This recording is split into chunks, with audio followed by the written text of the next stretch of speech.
नमस्कार दोस्तों, स्वागत है आप सभी का मेरी कहानियों में। मैं हूं शिखा और एक बार फिर से आपके लेकर आई हूं एक नई कहानी और उम्मीद करती हूं कि ये कहानी भी बाकी कहानियों की तरह आपको बेहद पसंद आएगी और आप पहले की तरह अपना प्यार और सपोर्ट मेरी वीडियोस पर बनाए रखेंगे। तो चलिए अपनी आज की कहानी शुरू करते हैं। बहू, खाने पीने का इंतज़ाम अच्छा करना, मेहमानों के स्वागत में कोई कमी न रहे। आखिर मेरी लाडो को लड़के वाले देखने आ रहे हैं। जी माँ जी, सारा काम आपके कहे अनुसार ही हो रहा है, खुश होकर बोली। इतने में ससुर सुंदरलाल जी कुछ कहना चाहते थे। इससे पहले सास ने उन्हें रोकते हुए स्नेहा से कहा, बहू तुम जाओ, अपना काम करो, कुछ काम हुआ तो बुला लूँगी। स्नेहा सीधा अपने कमरे में कुछ काम निपटाने चली गई। वहीं साड़ी की तह करते करते आईने की तरफ उदास होकर देखने लगी। स्नेहा सौरभ की शादी को 1 साल होने को आया। घर में सास ससुर, ननद नीता, देवर विनय है। कहने को सब अच्छा है, मगर शायद वो आज तक इस घर में अपनी जगह नहीं बना पाई। हमेशा बाहर वाली कहलाई। अपनी माँ के कहने पर पूरी तरह से अपने ससुराल को और सभी लोगों को अपना माना, क्योंकि विदाई के वक्त माँ ने कहा था, बेटा अपनी जगह बनाने में वक्त लगता है। मगर एक बात थी, मेहमान आए, त्योहार, काम आए तो स्नेहा हमारे घर की बड़ी बहू, और जब कोई सलाह मशवरा, ज़मीन जायदाद, लेन देन का मामला आता है तो उसे वहाँ से जाने को बोल दिया जाता है। सारे काम चोरी छुपे किए जाते हैं। सबसे ज़्यादा बुरा तब लगता है जब सौरभ भी अपनी माँ की हाँ में हाँ मिलाते हैं, मगर घर की शांति बनाए रखने के लिए वह चुप रहती है, क्योंकि सारे लिहाज तो बहू के हिस्से में ही आते हैं। ऐसा नहीं, सौरभ प्यार तो उसे करते थे, पर माँ के गुस्से से भी डरते। उसके शिकायत करने पर कहते, नीता की शादी के बाद देखना माँ तुम्हें अपनी बेटी की तरह रखेंगी, क्योंकि जो खालीपन घर में और उनके जीवन में आएगा वह तुमसे बेहतर कौन भर पाएगा। वो बेचारी भी इसी आस में दिन गिन रही थी। कुछ महीने बाद नीता की शादी हो गई। उसकी विदाई के वक्त शोभा जी अपनी बहू के गले रखकर खूब रोई। स्नेहा ने भी उन्हें सांत्वना दी। उसे लगा अब तो सासू माँ का प्यार दुलार उसे ही मिलेगा, लेकिन यह क्या, उसकी मुश्किलें और बढ़ गईं। नीता के ससुराल एक ही शहर में थी। वो आए दिन मायके आ धमकती और बैठकर अपनी भाभी से सेवा करवाती। पहले तो सास कुछ काम करती थी, पर अब उन्होंने भी बेटी के पास बैठने के बहाने रसोई में आना छोड़ दिया। जब ननद घर आती, वो पूरा दिन रसोई से कमरे में और कमरे से रसोई में नाचती नजर आती। यह तो ठीक है, अब हर तीज त्योहार पर घर की बनी मिठाई, सजावट, पैकिंग वगैरह भी उसे ही करनी पड़ती। फिर उसका होली दिवाली की दौज पर भी मायके जाना बंद हो गया। सास बोली, बेटी दामाद आ रहे हैं, घर की बड़ी बहू अपने मायके जाकर बैठे, शोभा नहीं देता। राखी पर भी जब तक वो लोग खा पीकर चले नहीं जाते, वो मायके नहीं जा पाती। सास कहती, क्या करोगी वहाँ जाकर, तुम्हारा तो कोई भाई नहीं है, जाओ ना जाओ सब बराबर है। 2 साल बाद देवर की सरकारी नौकरी लग गई। घर में दोस्त रिश्तेदारों को बुला बड़ा समारोह रखा गया। कमरे में बैठे सास ससुर, देवर पति सौरभ, नीता, दामाद जी कामों का बंटवारा कर रहे थे।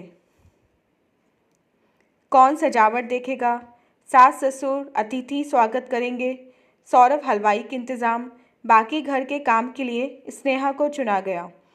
कहने को हलवाई लगाया था, पर एक एक चीज़ पर स्नेहा को कड़ी नज़र रखने को कहा गया। घर के सारे काम की जिम्मेदारी उसे सौंप दी गई। इसी बीच चाय पकौड़े लेकर स्नेहा सब सुन रही थी। अचानक सास शोभा जी बोली, बहू जाओ, अपना काम करो, कुछ काम हुआ तो बुला लूँगी। उसने सौरभ की तरफ देखा कि शायद वह कुछ बोलेंगे, पर वो तो खुद जाने का इशारा कर रहे थे। दुखी मन से कमरे से बाहर निकली ही थी, ननद ने दरवाज़ा बंद कर दिया, जैसे कहीं वह दरवाजे पर कान लगा उनकी सीक्रेट बातें ना सुन ले। एक बार फिर बेइज्जती का घूंट पीकर रह गई। सोचा मेरा ही परिवार है, आज नहीं तो कल मुझे समझेगा। पार्टी वाले दिन सुबह, मम्मी जल्दी चलो, पार्लर का अपॉइंटमेंट है। नीता दीदी मुझे भी फेशियल करवाना है, मैं भी चलूँ आप लोगों के साथ।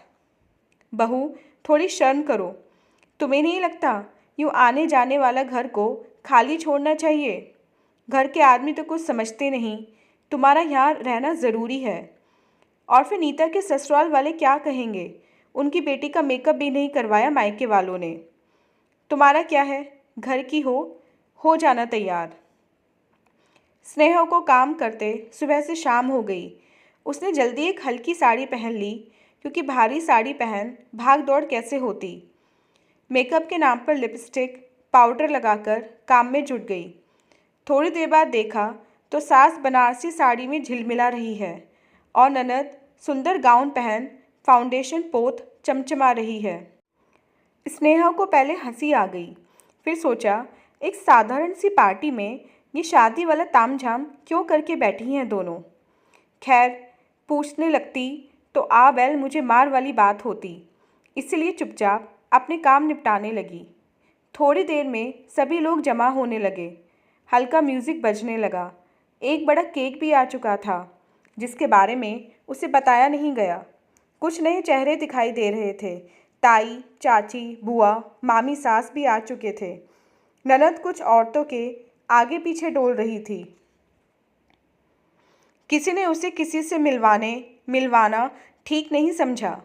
तभी ताई सास पास आकर बोली, स्नेहा बहू, तुमने भारी साड़ी और जेवर क्यों नहीं डाला? ताई जी, समय नहीं मिला, काम बहुत था। अरे बेटा, तुम्हारे इकलौते देवर की सगाई है और तुम बड़ी बहू हो, लड़की के घर वाले क्या सोचेंगे, कैसी बहू है? ताई की बात सुन स्नेहा का चेहरा सफ़ेद पड़ गया। मगर ये पार्टी तो भैया की नौकरी लगने की खुशी में है ना? अरे बहू, कब से मेघा के घर वाले इसी दिन का इंतज़ार कर रहे थे कि नौकरी पक्की हो और सगाई कर दी जाए। यही बात पास खड़ी उसकी माँ अनीता जी भी सुन रही थीं। स्नेहा को कुछ समझ नहीं आ रहा था। वो सीधा अपने कमरे में जाकर एक बार फिर आईने से सवाल कर रही थी, ये कैसे लोग हैं, कैसा परिवार है?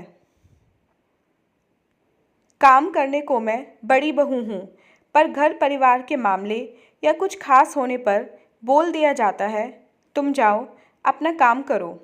मगर अब तो पानी सर से ऊपर चला गया। उसे ऐसी उम्मीद नहीं थी। आखिर वो यहाँ क्या कर रही है? तभी सौरभ, सास ससुर, नीता कमरे में आ गए। बहू, यह क्या बदतमीज़ी है? बिना बताए तुम यहाँ कमरे में क्यों चली आईं? तुम बड़ी बहू हो, नीचे कितना काम पड़ा है, चलो रोना धोना बंद करो। सास गुस्से से बोली, एक तो चोरी, ऊपर से सीना चोरी। नहीं जाऊंगी, क्योंकि वहाँ मेरी ज़रूरत नहीं और आपके हिसाब से मेरे लायक वहाँ कोई काम नहीं, इसलिए आज मैं खुद अपने कमरे में आ गई। सौरभ बोला, ये तुम क्या कह रही हो? विनय की सगाई है और तुम यहाँ कमरे में अच्छी लगोगी? किसने मुझे तो बताया नहीं कि आज क्या है? अरे, मुझे तो पता था, तुम और मैं अलग थोड़े ही हैं। अलग हैं, मुझे सिर्फ पार्टी में बुलाया गया। सगाई जैसी बड़ी बात छुपाई गई मुझसे, जो कि सरासर गलत है। सौरभ शर्मिंदा होकर सब सुनता रहा। आज तक यही किया आप लोगों ने, मुझसे हमेशा छिपाया है। नीता की शादी की शॉपिंग, गहने, लेन देन सब कुछ छिपाया। आज सगाई छिपाई। हाँ, घर के झाड़ू पोछा, रसोई, मेहमान नवाजी, पूजा पाठ, नियम कायदे सब करवाया आप लोगों ने। अगर घर की बहू का यह सब करना कर्तव्य है, तो बहू के कुछ अधिकार भी होते हैं। मुझे घर की हर बात जानने का हक है। यहाँ गलती मेरी थी, गलत का विरोध जो नहीं किया। मैंने हमेशा लिहाज कर चुप रही, अब और नहीं। हाँ दामाद जी, स्नेहा सही कहती है। अनीता जी अपनी बेटी को गले लगाकर बोली। हल्के में लिया आप लोगों ने उसे। अरे उसका भाई नहीं है तो क्या हुआ, उसके माँ बाप मरे नहीं हैं अब तक। अब हम अपनी बेटी को यहाँ और जलील नहीं होने देंगे, अभी लेकर जा रहे हैं। आप करिए सगाई, मनाइए जश्न। पिता रमेश जी भी हाँ में हाँ मिलाकर बोले। सुंदरलाल जी, मैंने भरोसा किया आप पर और आपने यह किया मेरी बेटी के साथ। शोभा, मैंने पहले ही कहा था तुम बहू के साथ गलत कर रही हो। सुंदरलाल जी बोले। समधी जी, मैं इन सब की तरफ से माफ़ी मांगता हूँ। बहू हमारे घर का मान है, बड़ी भूल हुई जो उसका तिरस्कार होते देखा। शोभा जी भी अब सबके सामने अपना तमाशा नहीं बनाना चाहती थीं। उन्हें लगा नहीं था कि बहू विरोध कर जाएगी। तुरंत बात संभालते हुए बोली। स्नेहा बेटा, एक बार मेरी बात मान, अच्छे से तैयार होकर नीचे चल। मेहमान क्या सोचते होंगे, घर वाले कहाँ गए, बहू को क्या हुआ। तभी ननद नीता पास आकर बोली।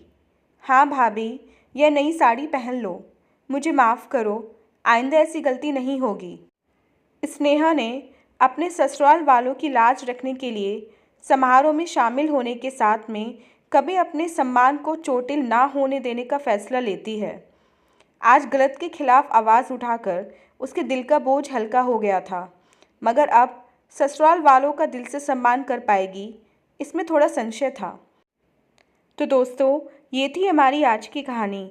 मिलते हैं अपनी नेक्स्ट वीडियो में इससे नेक्स्ट कहानी के साथ। तब तक के लिए आज्ञा दीजिए। धन्यवाद।